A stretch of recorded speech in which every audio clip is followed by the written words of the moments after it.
ನಮಸ್ಕಾರ ಪಾಟೀಲ್ರೆ. ಏನೊಂದು ಹೇಳಿಕೆ ಕೊಟ್ಟಿದ್ರಿ ಪ್ರಕಾಶ್ ಅವರೇ, ಅವರು ತೆಲಂಗಾಣಗೆ, ಆಂಧ್ರದಲ್ಲಿ, ತಮಿಳುನಾಡಿನಲ್ಲಿ, ಗುಜರಾತ್ನಲ್ಲೂ ಹೋರಾಟ ಮಾಡಿ ಅಂತ. ಸ್ವಾಮಿ, ಇದು ದೇವನಹಳ್ಳಿ ರೈತರ ಸಮಸ್ಯೆ. ಕರ್ನಾಟಕದಲ್ಲೇ ದೇವನಹಳ್ಳಿನಲ್ಲೇ ಹೋರಾಟ ಮಾಡಬೇಕು. ಅಲ್ಲೆಲ್ಲ ಹೋರಾಟ ಮಾಡಿದೀವಿ. ತಮಿಳುನಾಡಿನಲ್ಲಿ 3 ದಿನ ರೈತರು ಮಹಾಪ್ರಭು ಮುಂದೆ ಡೆಲ್ಲಿಲಿ ಹೋಗಿ ಕೂತವನು ನಾನೇ. ಪಂಜಾಬ್, ಹರಿಯಾಣದ ರೈತರು ಹೋರಾಟ ಮಾಡಾಗಿದ್ದವನು ನಾನೇ. ನಾವು ಎಲ್ಲ ಕಡೆನೂ ಮಾತಾಡ್ತೀವಿ. ನಾವು ಮಣಿಪುರದಲ್ಲಿ ಅನ್ಯಾಯ ಆದ್ರೂ ಮಾತಾಡ್ತೀವಿ, ಪ್ಯಾಲೆಸ್ಟೀನ್ ಅನ್ಯಾಯ ಆದ್ರೂ ಮಾತಾಡ್ತೀವಿ. ಇನ್ನು ಗುಜರಾತಿನ ಗುಜರಾತಿ ಮಹಾಪ್ರಭು ಪ್ರಧಾನಿಯವರನ್ನ ನಿಮಗಿಂತ ಹೆಚ್ಚು ಪ್ರಶ್ನೆ ಮಾಡೋನು ನಾನೇ. ಆಯಾ ಹೋರಾಟಗಳಲ್ಲಿ ಮಾಡ್ತಾ ಇರ್ತೀವಿ. ಯಾಕಂದ್ರೆ ನಾವು ಯಾವ ಪಕ್ಷದವರು ಅಲ್ಲ, ಜನರ ಪಕ್ಷದವರು. ನೀವು ಒಂದು ಪಕ್ಷದವರು.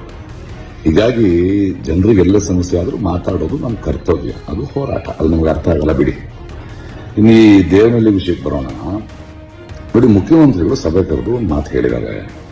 ನಾವು ಜನಪರವಾದ ನಿರ್ಧಾರ ತಗೋಬೇಕು ಅಂತಿದ್ದೀವಿ. ಆದರೆ ಅದರಲ್ಲಿ ಒಂದು ಕಾನೂನಿನ ಒಂದಷ್ಟು ಕಷ್ಟಗಳಿವೆ. ಅದನ್ನು ನಾನು 15ನೇ ತಾರೀಕು ಹೇಳ್ತೀನಿ ಅಂತ ಹೇಳಿದ್ದಾರೆ. ಅದರ ಬಗ್ಗೆ ಯೋಚನೆ ಮಾಡಿ ಹೇಗೆ ಅದರ ಕಾನೂನಿನ ಕಷ್ಟಗಳನ್ನು ತೀರಿಸಬಹುದು, ಜನಪರವಾದ ಒಂದು ನಿಲುವು ಹೇಗೆ ತಗೋಬಹುದು ಅಂತ.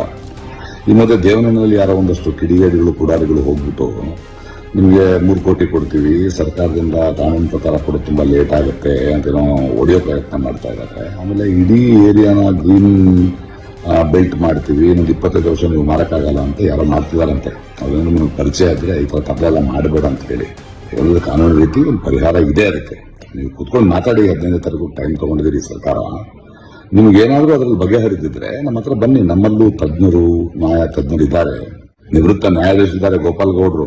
ಯಾರು ಗೊತ್ತಾ, ಬೆಂಗಾಲ್ನಲ್ಲಿ 1,000 ಎಕರೆಗೂ ಮೇಲಿರೋ ಭೂಮಿ ರೈತರಿಗೆ ಕೊಡಬೇಕು ಅಂತ ಐತಿಹಾಸಿಕ ತೀರ್ಪು ಕೊಟ್ಟವರು, ಸಂವಿಧಾನ ಗೊತ್ತಿರೋರು.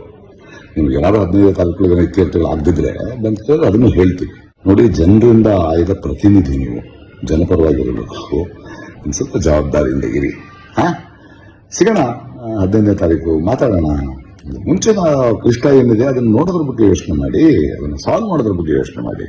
ಓಕೆ ಪಾಟೀಲ್ರೆ, ಸಿಗ್ತೀನಿ 15ನೇ ತಾರೀಕು. ಬಾಯ್, ಗುಡ್ ನೈಟ್.